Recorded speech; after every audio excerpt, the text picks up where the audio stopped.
Imagine sitting at a listing presentation and sellers say, well, I want you to do it for 1%. And you're like, okay. Imagine what the negotiation will be when offers come across the table. Exactly. Like that. Yeah. Like 99% of the time, nobody's answering the door, especially today. Now with the Ring doorbells and the, Right. yeah. But it's like a shoemaker doesn't have time to make their own shoes. Sometimes you just don't have the time to do it because you're so busy doing other stuff, but it's so valuable in your business. You pretty much go, I would say almost 5 times a week? Nah, not that much. Bullshit. Come on. He instilled something into me saying, we only use Stallone media. And I always thought, I'm like, why? Yeah. Right. And then I figured out why. I signed up for this. This is what I want. Like I left a 9-to-5 job to work a 24-hour job. Yeah. Right. Sometimes even myself. Oh. There goes a whole bunch of coffee.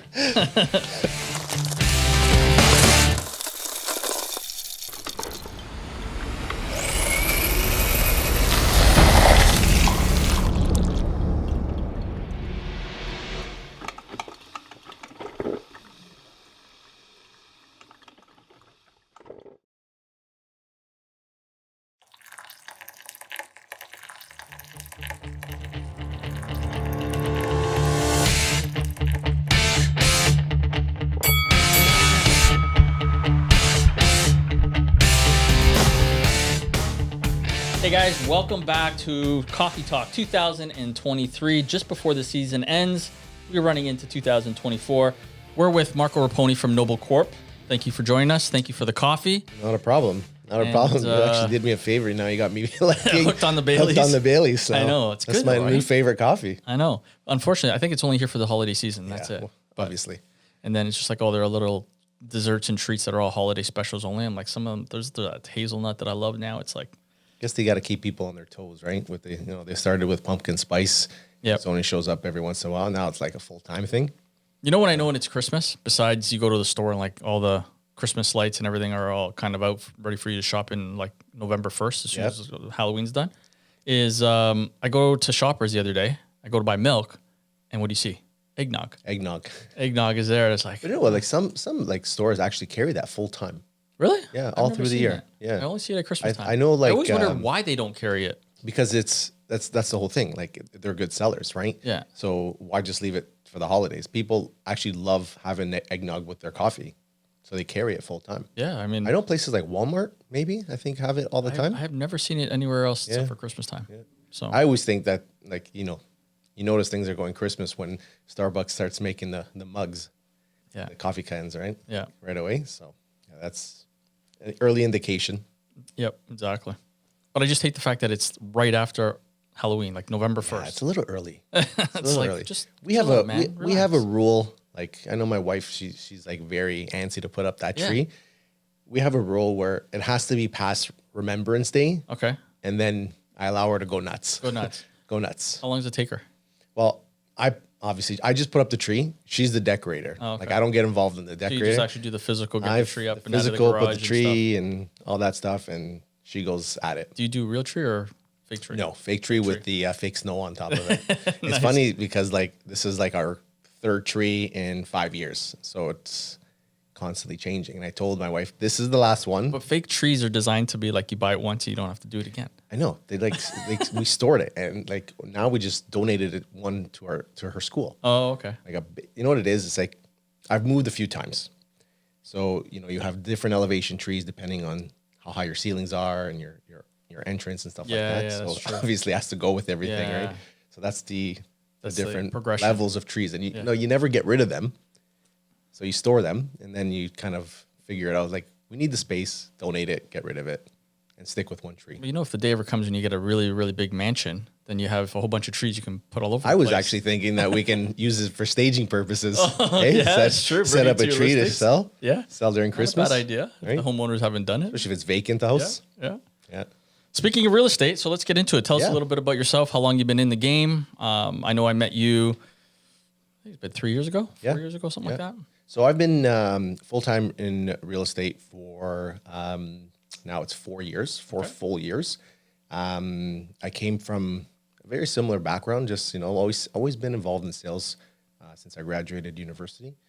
And really, I've always taken a knack to it with helping people and customers and things like that.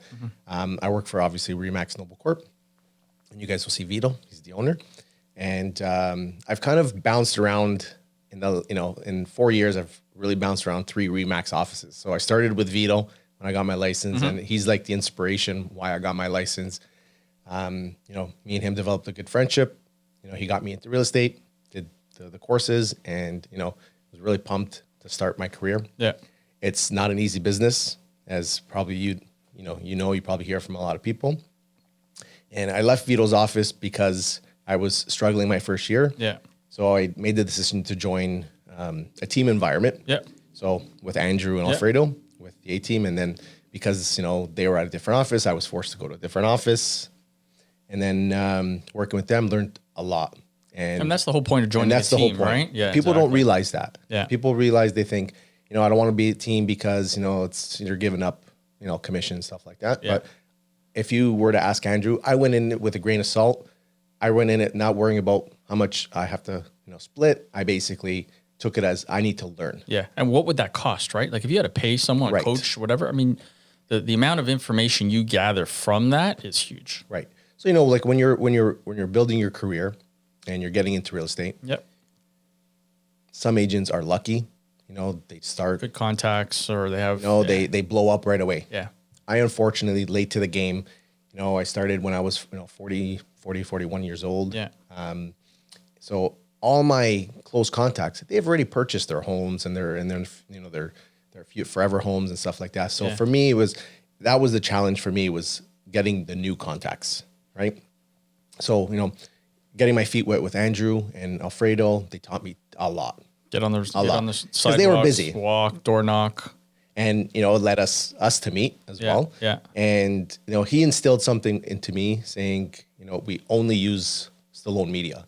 And I always thought, I'm like, why? Yeah. Right. And then I figured out why. Yeah. Right. Because the value is there, the reach is there, and all that stuff. So, once I kind of got my feet wet and kind of transitioned and started making a lot of deals, I transitioned back on my own. And then I went back to Vito's office, Noble Corp, where the culture there is fantastic. And a lot of people, they don't look into stuff like that, but the culture there, it's like truly a family.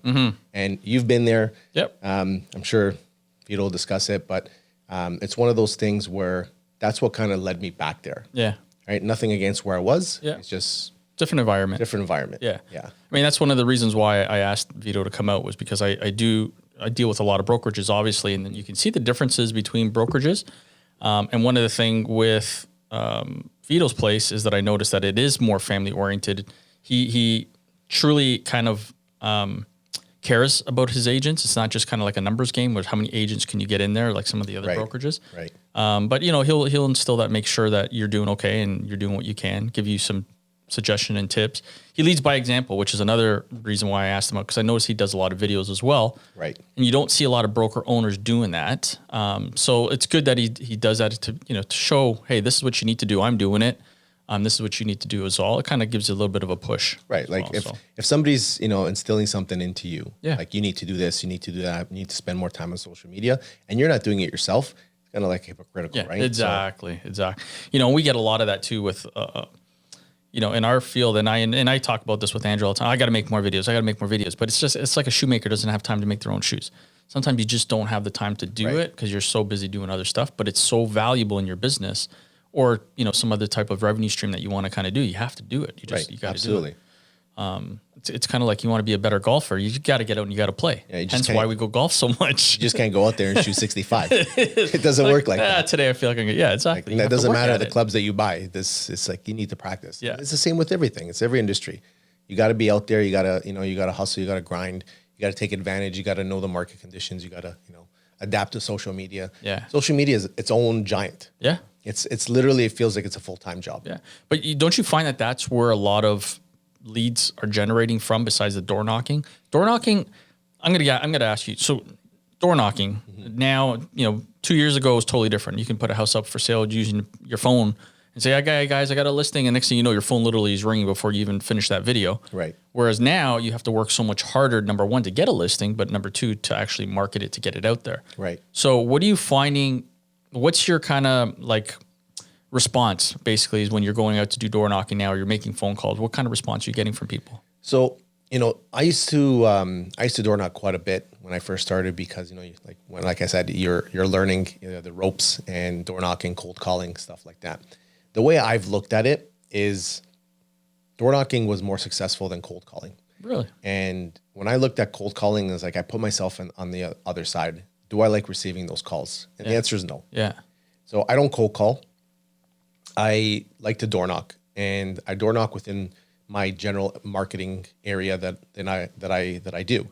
And 99% of the time, nobody's answering the door, especially today. Now with the Ring doorbells and the right. Yeah. So especially today, Yeah. a lot of times they don't even come on the Ring doorbell. Sometimes they can answer. talk. There's no answer. Yeah. So it's one of those things where we get portrayed as everybody hates the real estate guys. Everybody's door knocking. I get it to my house as well, and it's up to us to kind of find different paths, different avenues on how to get to those customers. Mm-hmm. I find having different marketing material. Mm-hmm. I only do mail outs when I have listings and solds and stuff, just to show the community that, hey, this property sold. Yeah. And this is what it sold for. Yeah, especially if it's in your neighborhood and they look at it, they're like, oh, so down the street just sold. Yeah. Right. So, we use different strategies like that to take advantage of maybe people have interest in selling their house. Listen, we just sold that one down the street, sold for a good number. Would you be interested? Would you be interested in stuff like that? But in terms of door knocking, I still do it. But how do you find the grind in the fight now? Because there's so many agents out there. Yeah. There's just it's saturated. And I know a lot of them got out of the market in the last year. Right. Obviously it's difficult because you don't get paid until you actually make a deal on a commission. So you don't get paid until the house closes. If it closes, and that's what people don't understand. Yeah. Like we don't get paid as soon as the sold sign goes up. Right. We gotta wait. Sometimes and you got to dish out money at the beginning. Yes. Yeah. So you got to bank. You got to have a good bankroll. Yeah. And those are like some of the things that people don't understand is that it's a huge investment. You're investing into your business. It's just like 1,000%.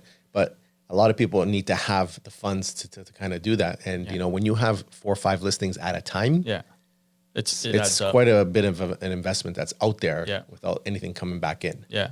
And I remember talking with Andrew about this actually one time. He had, I think, 5 or 6 listings out there, and that he was at roughly at around $30,000 or $40,000 in marketing just out right now. Mm-hmm. And waiting right until those things actually sell and go. Now, back then, again, things kind of went in a week or 2 weeks. They were kind of going, so it was good. Yeah. Now it's a whole different story. So, but you see the difference where when we were going through the whole COVID era of home selling, so you put up a sign, it sells. Yeah. When I was working with Andrew, we didn't care that it was going to sell in a week. We still went through the process of the marketing, the staging, you guys, all that stuff. Mm-hmm. We could have put up a sign, but that's not what we do. Yeah. Right. So, speaking to your question, we try to differentiate ourselves from the other realtors. Yeah. And people see that.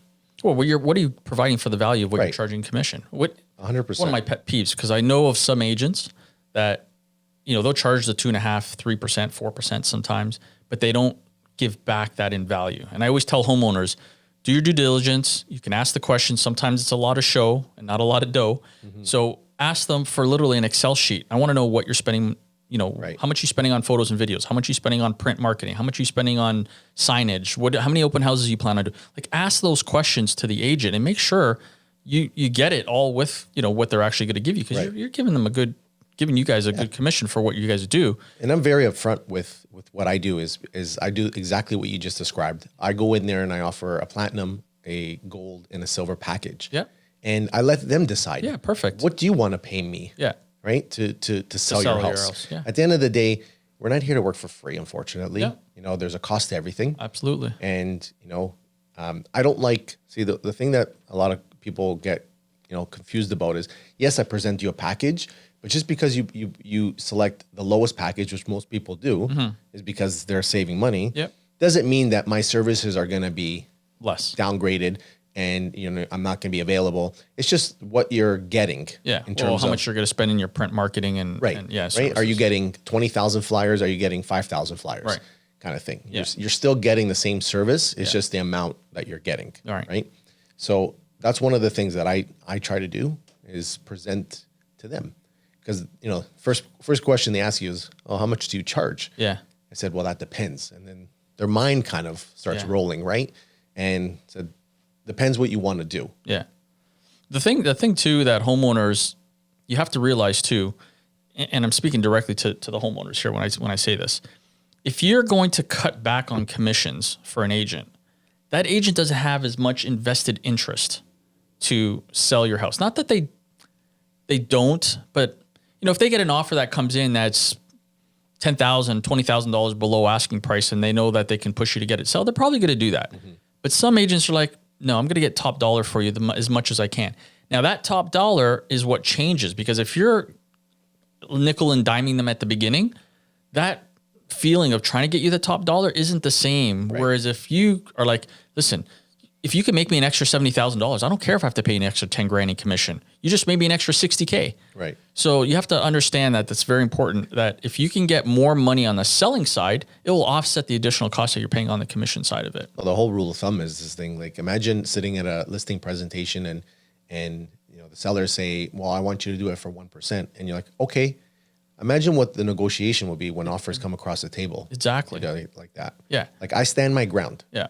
And, you know, I've literally in the last couple of months have walked away from listings. Why? Because some homeowners are whale to lunch, and their perceived value of their house is, you know, 3-4 years ago.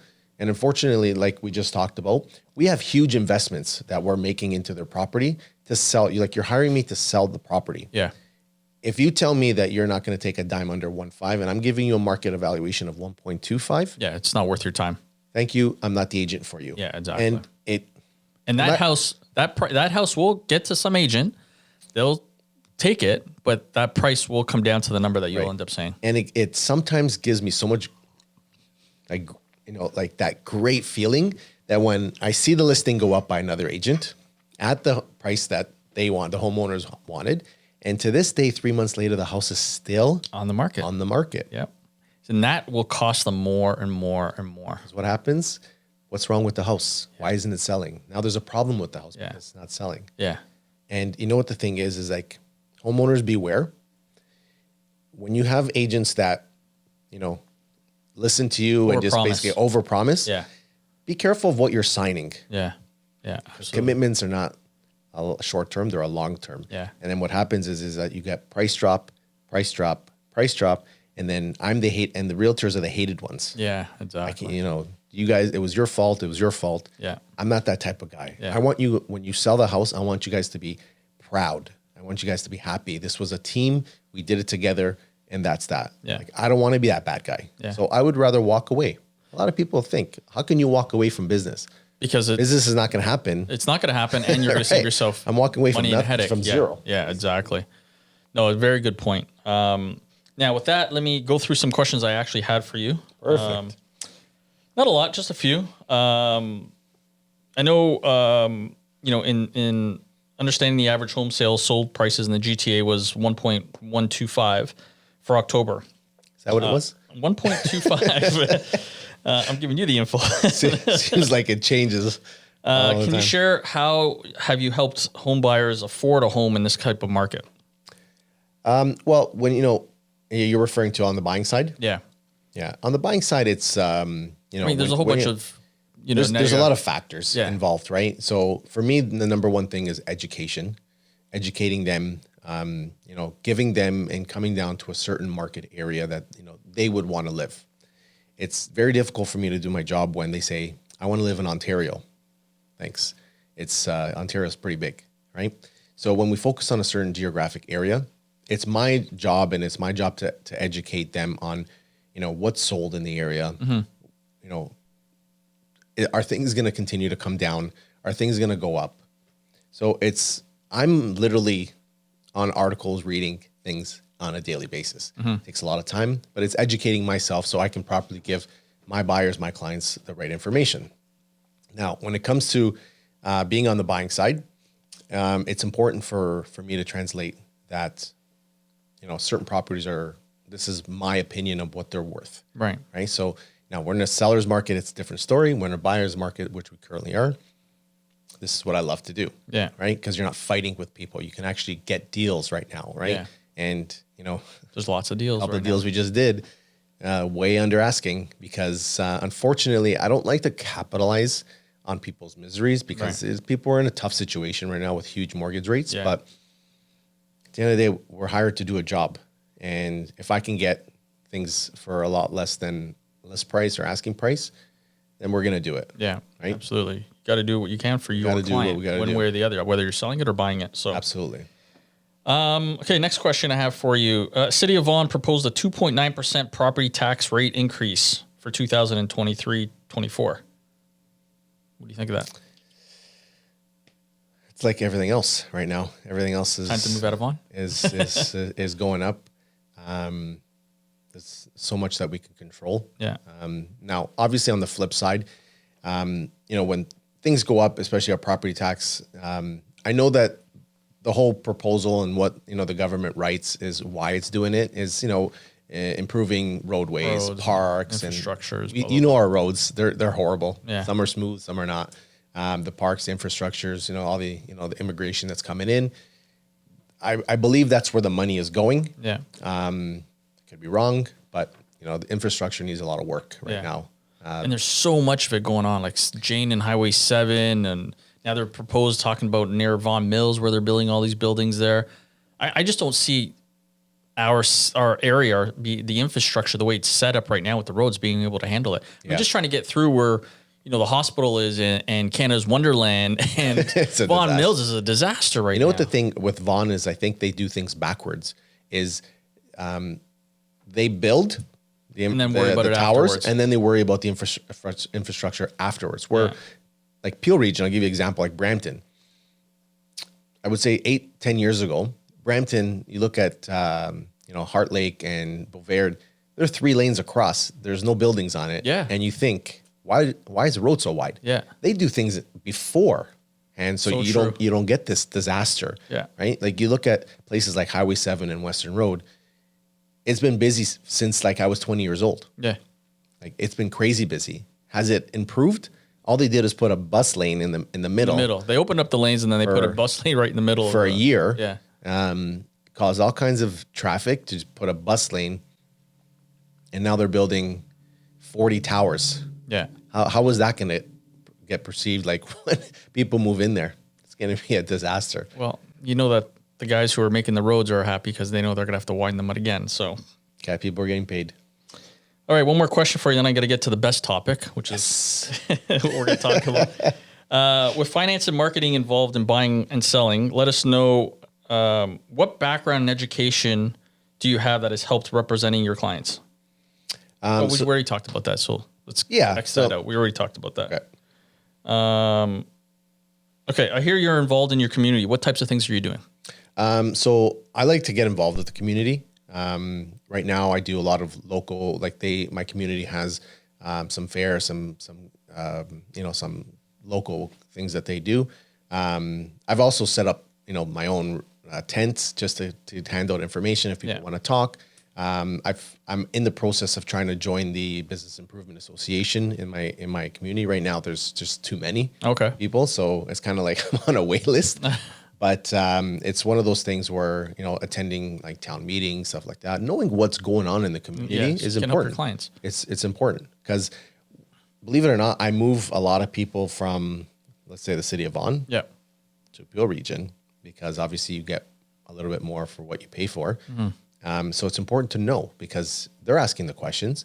So you need to know that kind of information. Right.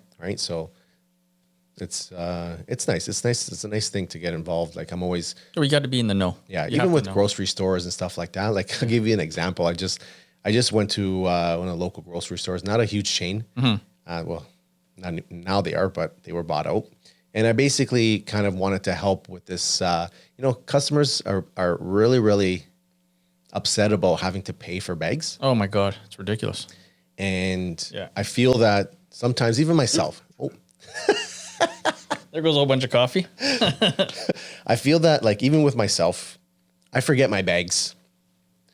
it happens. So, Yeah. you know, are you carrying everything ridiculous. out in the parking lot? I'm walking out exactly Right? the same thing. Like, and they So don't have bags. Right. And you're forced to buy those environmental bags. So what I've tried to have this initiative with is approach. You can't do it with these corporate stores because they won't allow it. Yeah. Is sponsoring a program that, you know, obviously with my business stuff on it, Yeah. that will give bags, one to each customer, free of charge. Oh, cool.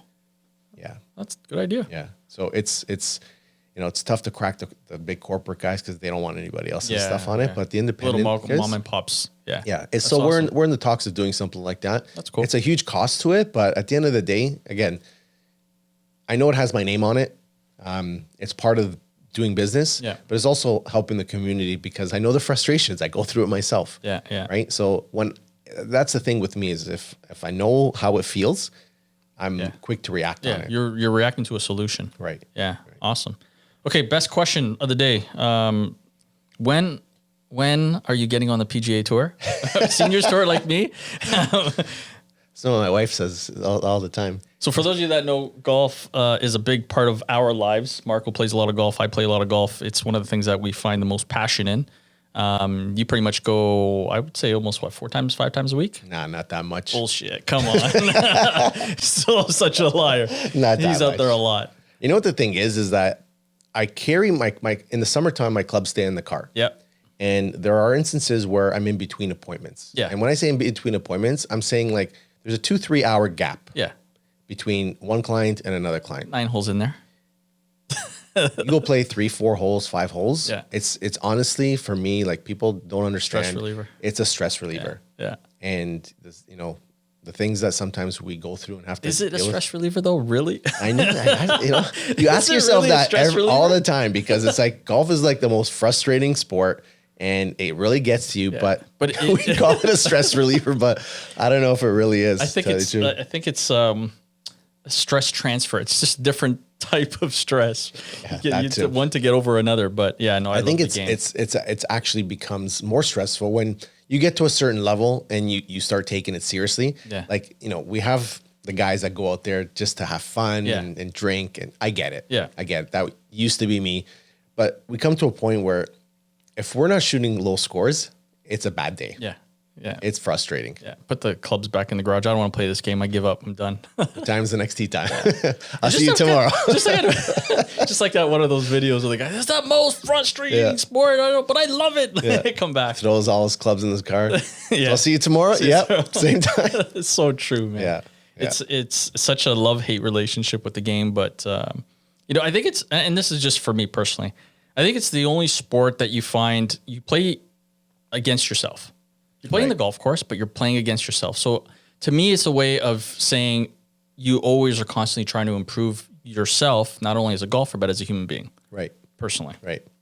And it's those things where, you know, a lot of individuals think that all we do is play from 8 o'clock in the morning till 7 o'clock at night. We play golf. Yeah. We're the type where we go out, especially with you. It's like 5 o'clock at night. Yeah. Yeah. And we go out. Yeah. Get in those last 8, 9 holes if you can. Sometimes a 12, 13, whatever it is. I used to actually go play before. So I used to wake up at 5:30, go be the first tee time at like 6, and then play and then start work at 9. And I would get in like 13, 14 holes. We actually started doing that this year on the weekends because one of the things that I have an agreement with my wife, she doesn't care that I golf. Yeah, just be home. She doesn't care how much times I golf. Yeah. It's an arrangement where don't take up our days. Yeah. Yeah. So when it comes to Saturday and Sunday, yeah, we're out there at 6:30 in the morning and I'm home by like 10:30. Yeah. Like they're just basically getting waking up. Yeah, exactly. And it's honestly, it's a great feeling. It's an important balance. Right. Yeah. Right. So, you know, you go home if you have, you know, things to do with the kids, you can do it. You can, you know, schedule that time. Yeah. And also like weekends are busy for us as well. Yeah, as agents, you're doing a lot of showing. But and I think that's the biggest, not to cut you off, but I think that's the biggest difference for realtors is your spouses, you know, whether it's your husbands or your wives, you're already gone a lot because you're doing a lot of showings or, you know, dealing with buyers or open houses or whatever, which is on the weekends. So if you're adding on top of that, now you're going golf, you don't spend a lot of time with your family. Right. So yeah. Right. Well, it helps when like your spouse is working full time. So you kind of, you're taking that time to do what you want to do. Like, for instance, golf. But even with real estate, with my wife, it's one of those things where before I even registered for the first course to get my license, I had to sit down with her because I understood the dedication that you need. Yeah. It's not a 9-to-5 job. And those are the things we had discussions off. So I said, if you're not okay with this, then I'm not going to do this. Yeah. And she was fine with it. And that's why the process went through. She understands that at 8:00 at night, I have a showing. Somewhere. I got to go. Yeah. And it's unfortunate that, sometimes like you try to balance it with special occasions, but in some cases, like I'm trying to schedule things around my daughter's communion party just so, we can get into that house before offer date before kind of thing. Right. So, that's the things that people don't see. They don't see how much we give up of our lives. Like the last 3 days, I didn't get home till 9:30 at night, the whole day. And nowadays at 4:30, it's pitch black. Yeah. It's exhausting driving from one end of the city to the other end of the city. And this is little details. And sometimes we're not even doing showings. And sometimes you do it all. And, you're doing this for 3-4 months. And it's like, what am I doing it for? Right. Like, I don't want to come on here and sound like I need people to feel sorry for me. I signed up for this. This is what I want. Like, I left a 9-to-5 job to work a 24-hour job. Yeah. Right. Yeah. So I'm not here to get pity from people. It's a different perception of what people think we do. Right. And, I every once in a while, I want to express to people, like, we just don't open doors. Like, people have this huge misconception that all we do is open doors. Yeah. That that's not what we do. Yeah. So it's one of those things that, not everybody's going to buy into it. And I get it. There's a lot of negative people out there. Yeah. I focus on me. I focus on my business. What works for you? And that's it. So if you asked your wife the same question now, 5 years later, what do you think she would say? I think she's on She's board. okay with it? Yeah, she's on board. Awesome.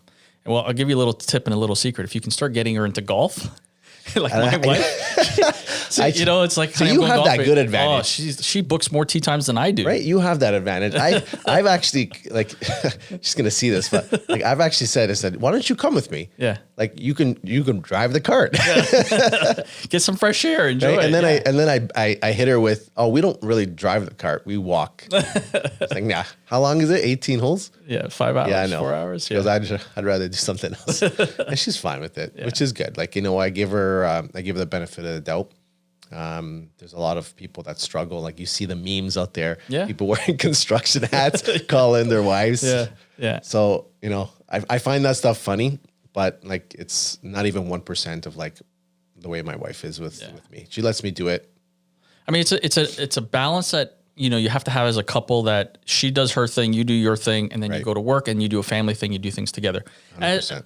In the end, we're still individual human beings. We still want to have our own time. And for you, your own time is the golf course. Right. Your work is your work, your family's your family, but there's still that me time that you always need. Just like wives always need it too. Right. So important. She'll make the exaggerated comment of, you're going golfing again, kind of thing. And you know what? It's like a long time ago, I basically broke it down to her and I said, this is my hobby. Yeah. Like, I could be spending tons of money into sports cards, like a lot of people are. Yeah. I could be going out on a regular basis, Going with to the bar, friends at the bars, drinking, all this stuff. Exactly. I've said I the same don't. thing. Yeah. Right? I could be gambling. Yeah. Yeah. There's a lot of different things. I don't. This is a very healthy habit. Right. It's an expensive habit. It is. I'm not going to lie. Yeah. Especially when you break driver after driver after driver. We don't want to talk about that. TaylorMade, if you're listening, he needs some sponsorship. You know what the crazy thing is like, and I had this discussion with Vito, because me and Vito, he's my golf partner. Yeah. Like, anytime. He's your golf husband. That's what he is. Like, he's my second wife. My wife even says, call your second wife. Okay. Yeah. I went through the whole year with this new TaylorMade driver.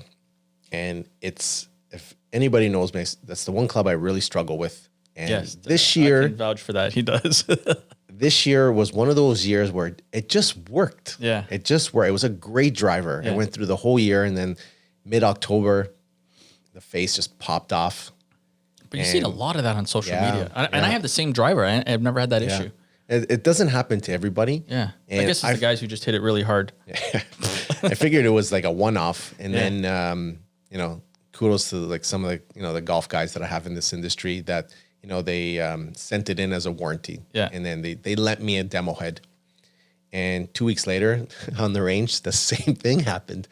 And this was right before a tournament. Yeah. Like I was on the range, ready to go to a tournament. Yeah. And the head comes off. Yeah. The face comes off. And it's one of those things where now what? What do you do? So like TaylorMade is a great company. They're replacing it. And, we're probably going to get a good replacement. But, this is why it's good to have friends in the golf industry. Yeah. They take care of you. You take care of them. Great friends, all that stuff. Yeah. So right now I'm playing with a non-TaylorMade driver just so I can get through like the winter season. The new stuff's coming out. We already know there's a new driver coming out. So. Already saw it. Yeah. And we're excited for it. Yeah. And you're a bigger TaylorMade guy than I am. I think. I'm all TaylorMade, man. Yeah. I'm pretty sure you're sponsored by them, but you're not telling us. I'm 100%. I just actually got my wife converted over from she's Callaway. I got her over to TaylorMade. So yeah. I listen. They do a great job marketing, but it's not so much the name of the brand. It's just something I'm used to in terms of I get it. Style. I get it. I've been playing TaylorMade woods since I think the V-Steel. I would say the R7. Oh, okay. Yeah. The bubble shaft. The bubble. Yeah. The bubble shaft. Yeah. And it's always been the woods. The irons are like everywhere. Yeah. But the woods has always been TaylorMade. Yeah. It's like tour guys, right? You see them 99, a huge percentage of people, they play them. Yeah. So it's good. Yeah. Well, buddy, thanks for coming out, sharing your story, sharing your real estate experience. No problem. This was fun. It's easy, right? Yeah. Time flies. It's already been an hour. Really? Yeah. Wow. And we still have half a coffee we have to finish. So you spilled half of it. Half of it. Got to get it on the carpet, but this has been fun. Like surprisingly, this has been my first podcast that I've actually been on. Woo! So broke me. And like when we first started with Andrew, we tried to develop my own podcast. Yeah. And I can assure you, and you probably know how difficult this is. It's hard. It's very hard. Yeah. You got to have the right equipment. It's a big investment. So it didn't really go anywhere. So I'm glad to kind of be on the other side and do this. Well, look at it this way. This space is available for you if you want to rent it out and bring people out and do the exact same thing. You guys want to start up anybody? Anybody wants to start up? We'll just change this to your own logo and you're all set. Yeah. So, but next year we got to go out and golf more. Yeah, I'm going to tell the same thing to Vito when he comes. Absolutely. He's my next guest. We got to avoid hole number 16. Where? At King's Riding. We got to avoid that hole. No, it's such a great hole. When I 2 under and I got an 8. Quick story. We're playing golf, me, you, and Andrew, and G, we call him, at King's Riding. And he was having a great round. I think he was 2 under after... No, it's hole 15. He's 2 under after 14. He gets into the 15th hole, which is a long par 5. 9? No. I'm sorry. Was it a 9? No, it was. It wasn't the par 5. It was at, I think it was... The par 5. No, it was 17. It was 17th hole. The one that you have to hit it left. Over the cart path? No. Yeah, you have to go, it dogs right. Yes. And you have to hit as far left as you can. Right. Yes. And I snap one. I actually put into the trees on the right. Yes. So when you drop, you're dropping behind trees. Yeah, you have and you got to lay up. Then I went in the water and I got a 9. Yeah. I was 2 under and I got a 9. 9 on 17. And that's... Bogeyed 18. Yeah. Oh, goodness. That's the frustrating part about golf. And we'll end it with that. One hole can break you. Isn't it so true, though? Unbelievable. You can have like an awesome round and then all of a sudden just that one hole. That's why we'll skip that hole next time. I'll take a par. All right, guys. Thanks so much for joining us. If you want to contact or get in hold of Marco Raponi, I'll put his information down below into the comments. And peace out. Finish this coffee. Yeah. All right, buddy. Thanks, guys.